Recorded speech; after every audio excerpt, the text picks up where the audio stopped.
Farvardin Deliri. I'm the Executive Director of the Townsville Intercultural Centre. My name is Maureen Heron. I'm the manager from Townsville Intercultural Centre. I was born in a small town called Abade, central Persia, near Shiraz. My parents, one of them born by the Caspian Sea in the bushland of Mazandaran, and the other one was born in the high mountains of Lorestan and Kurdistan area in Iran.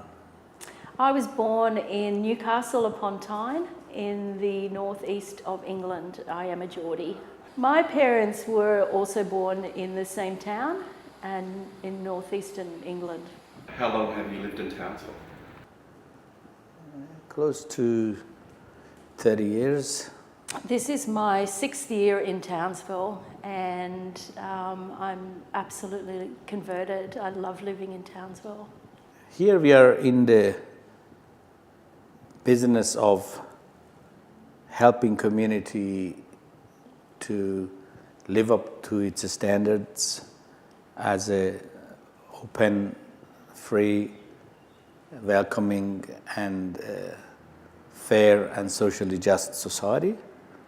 And then with that comes our obligation to help those who come and join this community as a new Australians to understand how things work, to learn about this new socio-economic environment, as well as feel confident and feel accepted in the new home that they hope to build.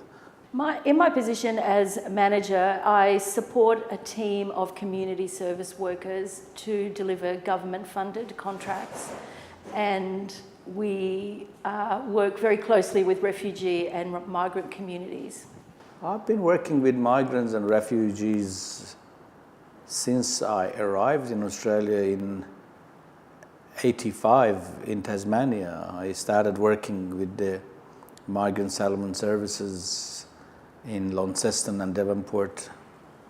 Then I left for some period of academic studies, and then I ended up Townsville here, and then I kept working with Aboriginal communities with my educational research, and then with the Townsville Intercultural Centre, helping the settlement process of newly arrived, as well as helping the community as a whole to appreciate differences and welcome the newly arrived. So I've been working with the Townsville Intercultural Centre since I first arrived in Townsville in 6 years, in 2012. Our work relates to many different cultural backgrounds, and because Townsville is traditionally a cosmopolitan center, magnet to workforce, has been arriving from Africa, from India, from China. Check our West End Cemetery and see the graveyard, stories and tombstones, and you can see how diverse this place has ever been since its first days. And this has to do with the development of a railroad, cane industry, sugar industry, the war that brought so much resources and the workers to the region, the Second World War. And then it's warm and a tropical climate that attracts workers that they have lived under such climate elsewhere. So people from Pacific, they have been coming here, and now recently refugees from African continent, from the Middle East. Generally, we have had refugees from the Asian countries, Asian continent. We have many skilled workers and contractors. They come and they bring their families. So it's a whole package. The mining attracts business people, contractors, and the skilled workers, non-skilled workers. So it has been a very interesting center. And one thing that makes me tick in Townsville is because of this interesting sociocultural dynamic that it has, very unique. So we have long established refugees from Sudan and more recently from Somalia and the Democratic Republic of Congo. We have small communities of Bhutanese and Nepalese, and the newest arrivals are coming from the Central African Republic. We have newly arrived refugees, yes. We have long-term settled migrants that they have still some issues to do with setting here themselves as their first home. Then we have people who have been here first, second generation migrants that they're still needing support and effort to catch up with the rest. So, and then we have a huge festival, Townsville Cultural Fest, which brings thousands of people together. So it's very hard to put numbers on it. Contracts that we have, which is tenders by the various levels of governments, have certain numbers that you got to do that KPI. That's a minimum, and we got no problem in ticking off, and usually we can provide double result than what actually they are contracting us to do. So, but we deal with thousands of people. By end of the year, we can see is a huge number of people that they have been affected by our services, they have been supported, they have been part of something along the lines of employment, youth engagement, training, mental health support, dealing with property, buying a home, renting a home, and all those inherent issues that are associated with setting up your life in a place where you're not familiar with its culture, with its norms, with its dynamics. So we bridge that gap for people. We have a core group of clients in the hundreds, but the ripple effect that we create by supporting individuals and families, and then other people in their communities and other people in their neighbourhoods or in their school would be in the thousands. What are some of the highlights of your job? Oh, gosh. What do you enjoy most about your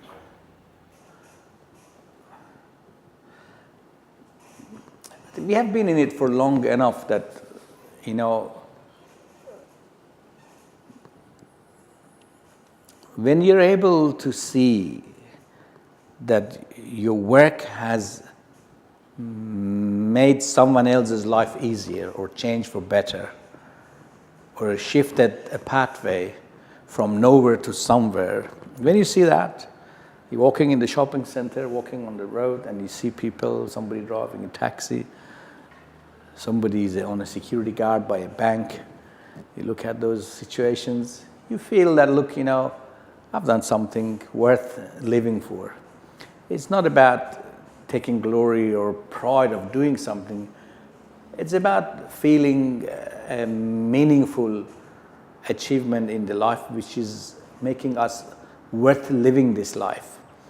Because my theory of living is a holistic theory of it's all about giving, not taking. And then what you give is what you have. What you create is what you have. What you contribute is what actually you have. That's your life. So the services that we provide, the hope that we create, the optimism, the unity, the confidence that we can create in someone's life, these are the very basic fundamental purpose for which I think I am alive. I mean, I can go along these lines and talk about the recent scientific development along the lines of who are we as humans, what makes us happy. And it comes down through national conferences on us as a conscious human being, is that the only way that we can sustain a happiness which is real is by being a means of happiness for others. I love my job. I love coming to work and seeing this dedicated team of selfless people who are just committed to getting the very best outcomes for clients that we can. And when you see people who come with almost no English, and after a couple of years and now they're able to say "G'day, mate," or, have a conversation with you. It's just life-changing, and it's highly addictive. You can't distance yourself from somebody's plight when you know the change that you can bring. The hardest issue for us is the fact that we are being basically contracted by people who are in Canberra, and they have the idea of providing culturally appropriate settlement service to a population. And this idea is based on what they know in Sydney and Melbourne and maybe Adelaide. That's the hardest part of the job. And also, there's the idea of settlement in Australia has got nothing to do with building a community. It's all about building communities. And that is the hardest bit, because when people come to Australia and if they are not being given the first chance of learning about this place, learning about the Indigenous heritage and the stories, learning about there are different ways of being polite here. If I want to be polite, I need to do X, Y, Z. If they're not told, if they don't have any opportunity to explore Australia, then we have laid the foundation of divisions and separations, because people without knowing, they can offend each other. And we also expect too much from Australians.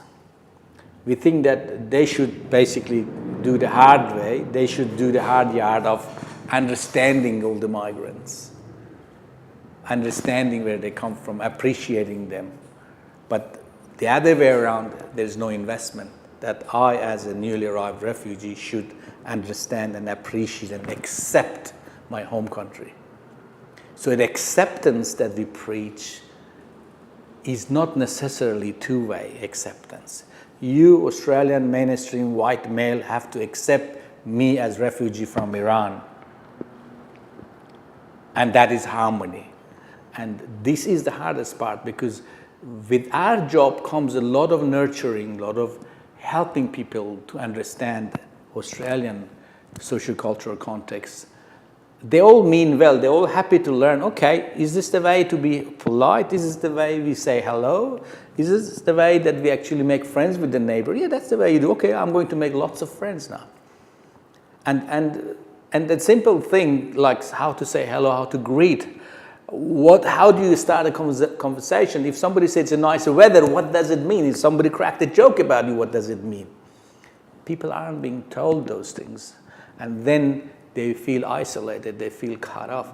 And then there are always people that are critical of the migrants arriving.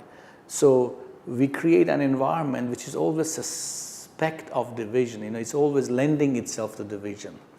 And our hardest work is to tell the government bodies that you need to invest in these people who come to Australia so that they have opportunity to connect with Australia, to learn about this country in a nice way, so that they can make it their home.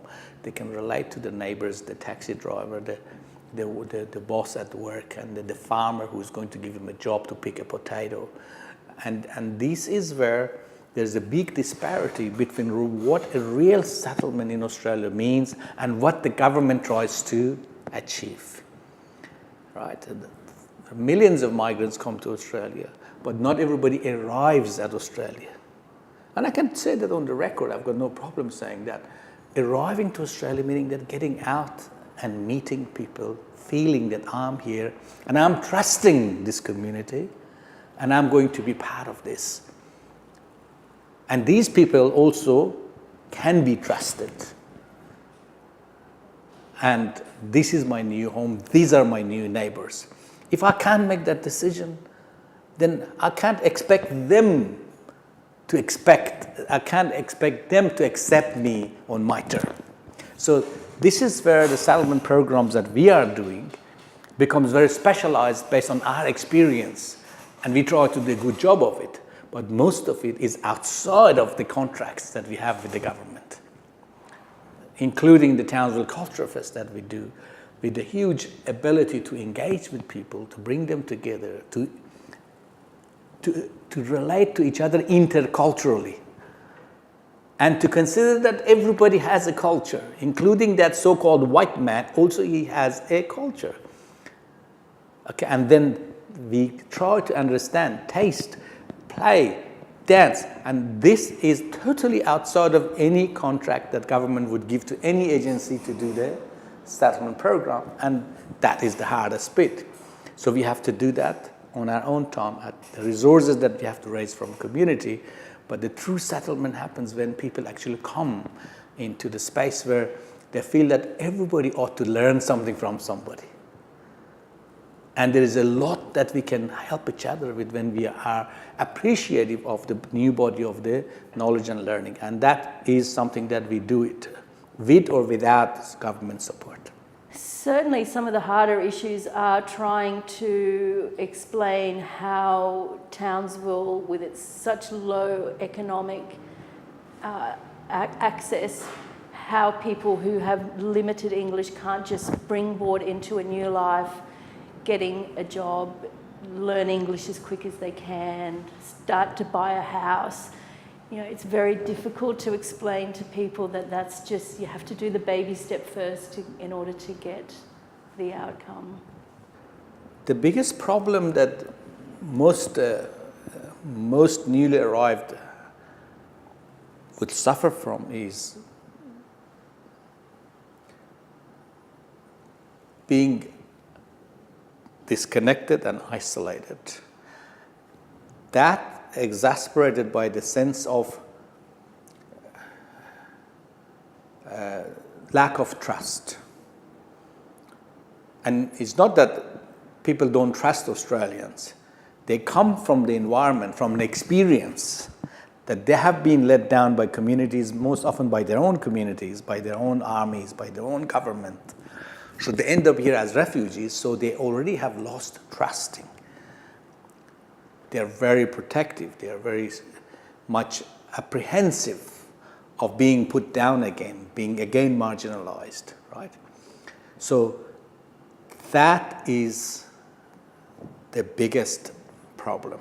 But the person who has that barrier or has lost the sense of trusting the police, trusting the medical system, trusting the social worker, for example. If they have lost that because of the experience that they have had elsewhere, they need to be helped to regain that trust. And that is the biggest barrier. And that's exactly where there is not much investment.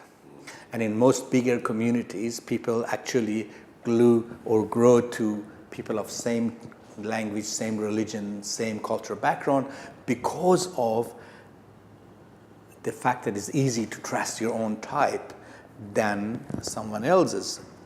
And I believe that this is not a problem that will go away on its own self. If I arrive to Australia and I don't trust this place, I may stay with that lack of trust for a long period of time. And at the beginning, there need to be a process of helping the person to relax, take it easy. There are more friends here than enemy. If you think there is one bad guy, there are thousands of good people. This trust building is the biggest challenge of settlement. And then we try at TIC having projects, having activities, and bring the service providers together, bring them in a context where this friendliness gels.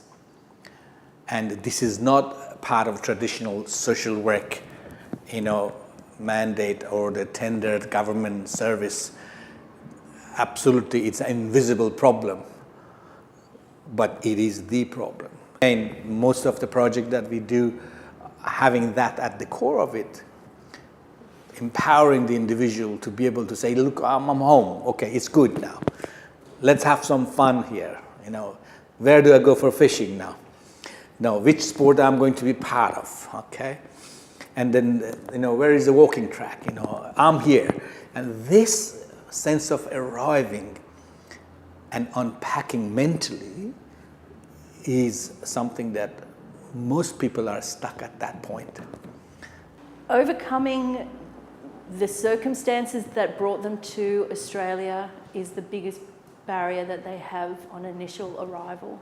So not being able to understand the culture and being able to manage their expectations of what they thought would happen before they arrived, that's the biggest obstacle. What are some ways that TIC helps develop a sense of belonging? Yeah. So you were just talking about then of the programs and things. Yes. As well as the culture. Yeah. See, as you see, the way we are set up here is very much laid back. Looks almost like a residential. People come to this, they don't see it as an office. Often we meet under that mango tree, for example. There are birds at the back, people go and feed them and play with them. And it's very non-structured interaction at the face of it. Then we start talking about what they need and how they can achieve it, what are the other services out there, what are the privileges that they have, and what are the powers they have, what sort of authority they have as a new Australians, how much the legal system backs them up if they go into the trouble. So this confidence building actually is very important. Talk to the school, make them the school community, understands their issues. They feel relaxed when they take the kids to the school.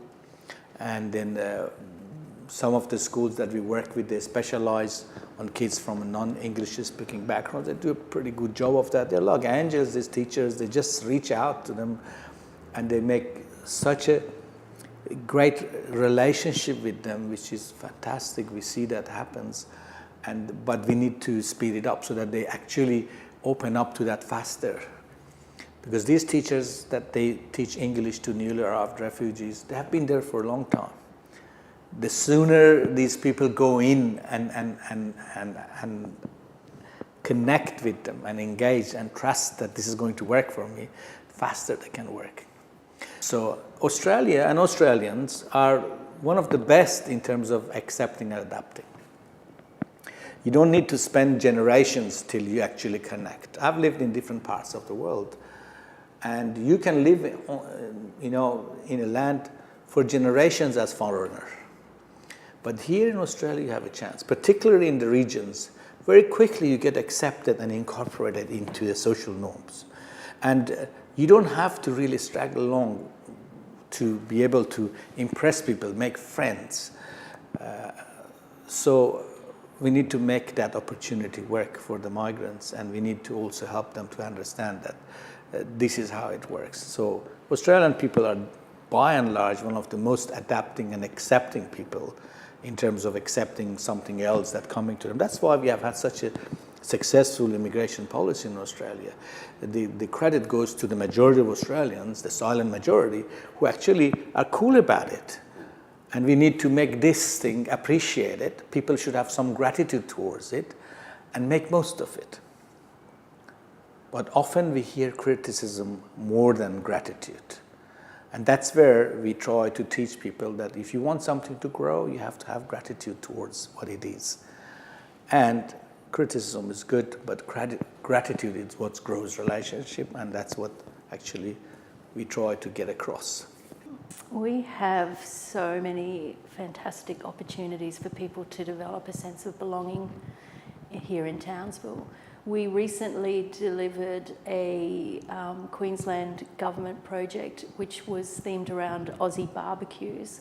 And so we would host a barbecue, we would invite people who came to the barbecue to host a barbecue, and we had barbecues at the local schools, and that was just an awesome way for people to kind of be hanging around in a truly Aussie way and making connections outside of their normal social scene. With the barbecue, I was asking the children, if they have barbecues, and some of them didn't know what a barbecue was. Did you find the same sort of thing? Absolutely. And people don't understand the cultural significance, if you like, or the way that it's just a casual It's a casual opportunity for a get-together, whereas in their world there might be more, the contact would be around more structured activities, you know, like going to the mosque or going to someone's house for dinner, or being somewhere that there's an expectation of presented meal, or, you know, at the event should unfold in a certain way, whereas a barbecue kind of totally disregards that. You know, you can have almost nothing to do with the food element because someone's just turning it while you're playing soccer or talking or whatever. Yeah. But in what ways does your organisation celebrate cultural diversity? Well, we have a whole festival that celebrates that. So for the past 24 years, we have been celebrating unity in diversity in Townsville, bringing people from all over to a safe and welcoming place. Why do you call the cultural fest and not the multicultural fest? For some unfortunate reasons, multiculturalism became exclusive of Indigenous reconciliation and exclusive of so-called mainstream Australian who are considered to be of breadth of culture.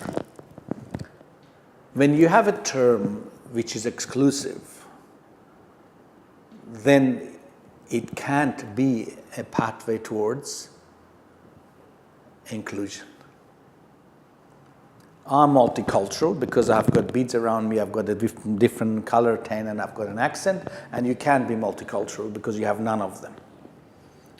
This connotation, as well as multicultural, has nothing to do with Indigenous, because multicultural, perceptionally, is about people coming from somewhere else. Even Indigenous people don't relate to it. So that's why this term basically has to stop being used, because you can't recreate a genre within one genre. Once the genre is set in motion, you can't change its connotation, right? We would have loved to have multiculturalism as an inclusive word for everybody, but it is not. That's why I don't use it. We use cultural fest, not even festival, because halfway with festivity as well as festival.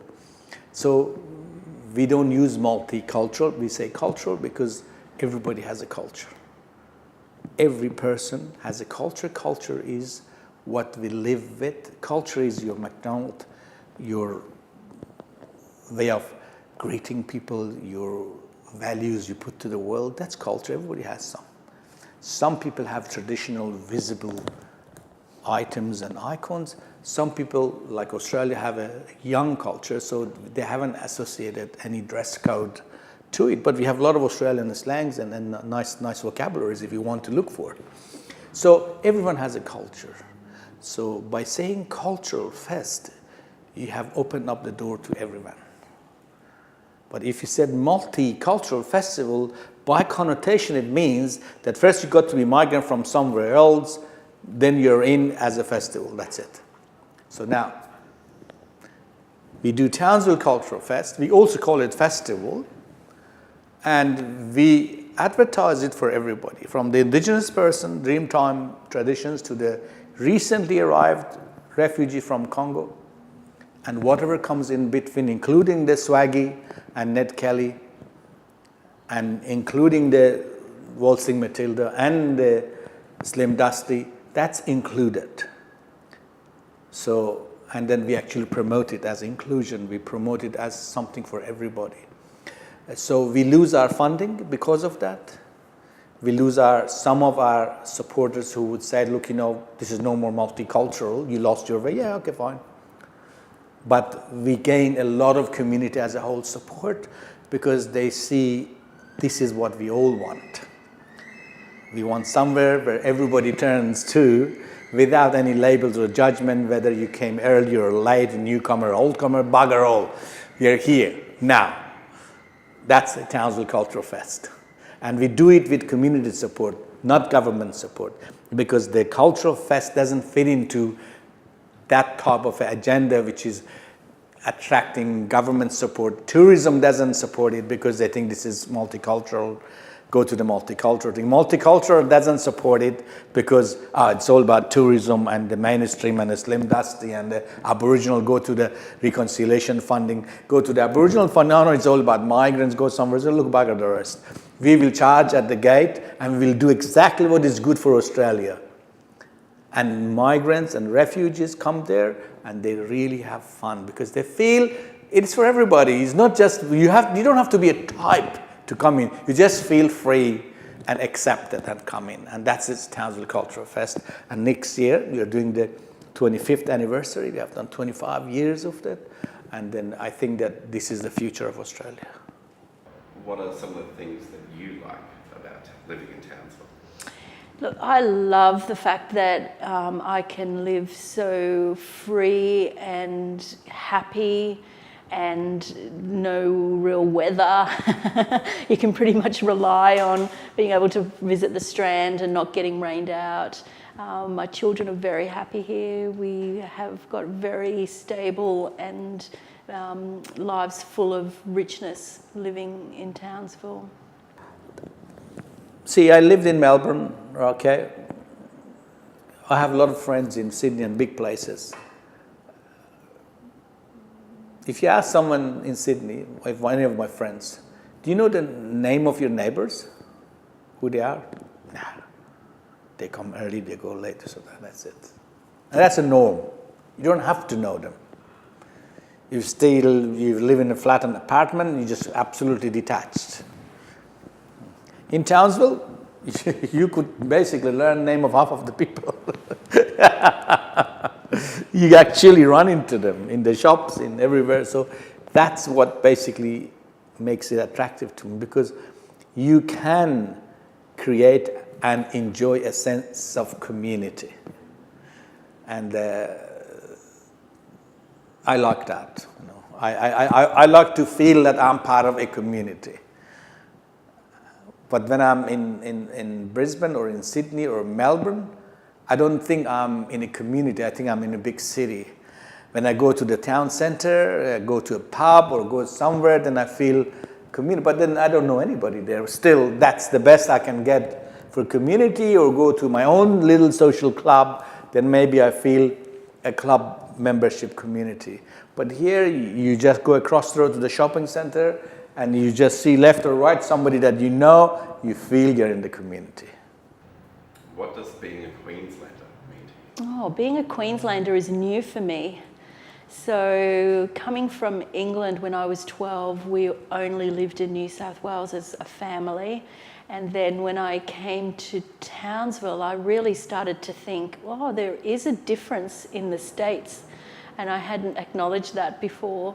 So being a Queenslander is becoming more and more important to me, particularly when my New South Wales family are just so outraged that I can live in the tropics and don't want to come home. Look, I think that Queensland has a long history of being laid back, and that is evidenced in the way people live. People here are very calm and they're very attuned to the heat. There's no mad tearing around like the Sydney rat race here in Townsville, and I appreciate that. Watch for skin cancer, then enjoy the rest. Yeah, it's open, it's a big spaces, and diverse community in every respect, and it's quite fresh, it's quite vibrant in many respects. You know, I think that Queensland has a lot that unexplored. We have the wetland 30 kilometers south of Townsville, for example, the biggest gathering point of Brolgos, known internationally, still not known to people of Townsville. People come from Europe, from the Middle East, from places to study this place, but we don't see it, we don't even know about it. So imagine how much more we miss out. Queensland is really a treasure house for environment, for the reef, for the rainforest that we have. And then it's something that, you know, it's beautiful place. And then people here, you know, all small communities, anywhere you live, whether you're on Sunshine Coast, you're far north in Cairns community, or coming, you know, place like Townsville, hot and brown and dry, still, you know, you can make connection and make friends, you know, cut, you know, a few jokes with them and do some fishing. Laid back, you know, very much, you know, relaxed, very much, you know, down-to-earth community, mostly. And quite a few, you know, it's very smart state, I call it. They didn't call us the smartest state. I think that the Queensland is the smartest state, and I've got some evidence for that. Is there anything else that you want to share with us?